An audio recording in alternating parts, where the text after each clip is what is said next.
Exodus 38. He made the altar of burnt offering of acacia wood. 5 cubits was its length, and 5 cubits its breadth. It was square, and 3 cubits was its height. He made horns for it on its 4 corners. Its horns were of one piece with it, and he overlaid it with bronze. And he made all the utensils of the altar, the pots, the shovels, the basins, the forks, and the firepans. He made all its utensils of bronze. And he made for the altar a grating, a network of bronze under its ledge, extending halfway down. He cast 4 rings on the 4 corners of the bronze grating as holders for the poles. He made the poles of acacia wood and overlaid them with bronze. And he put the poles through the rings on the sides of the altar to carry it with them. He made it hollow with boards.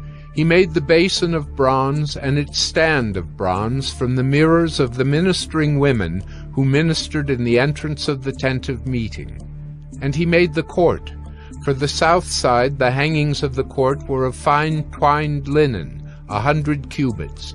Their 20 pillars and their 20 bases were of bronze, but the hooks of the pillars and their fillets were of silver. And for the north side there were hangings of 100 cubits. Their 20 pillars, their 20 bases were of bronze, but the hooks of the pillars and their fillets were of silver. And for the west side were hangings of 50 cubits, their 10 pillars and their 10 bases. The hooks of the pillars and their fillets were of silver. And for the front, to the east, 50 cubits. The hangings for one side of the gate were 15 cubits, with their 3 pillars and 3 bases. And so for the other side. On both sides of the gate of the court were hangings of 15 cubits, with their 3 pillars and their 3 bases.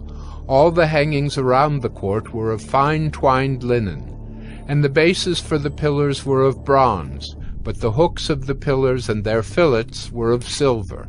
The overlaying of their capitals was also of silver, and all the pillars of the court were filleted with silver. And the screen for the gate of the court was embroidered with needlework in blue and purple and scarlet yarns and fine twined linen. It was 20 cubits long and 5 cubits high in its breadth, corresponding to the hangings of the court. And their pillars were 4 in number. Their 4 bases were of bronze, their hooks of silver, and the overlaying of their capitals and their fillets of silver. And all the pegs for the tabernacle and for the court all around were of bronze. These are the records of the tabernacle of the testimony, as they were recorded at the commandment of Moses, the responsibility of the Levites under the direction of Ithamar, the son of Aaron the priest. Bezalel, the son of Uri, son of Hur, of the tribe of Judah, made all that the Lord commanded Moses. And with him was Oholiab, the son of Ahisamach, of the tribe of Dan, an engraver and designer and embroiderer in blue and purple and scarlet yarns and fine twined linen. All the gold that was used for the work in all the construction of the sanctuary, the gold from the offering, was 29 talents, and 730 shekels by the shekel of the sanctuary. The silver from those of the congregation who were recorded was 100 talents and 1,775 shekels by the shekel of the sanctuary.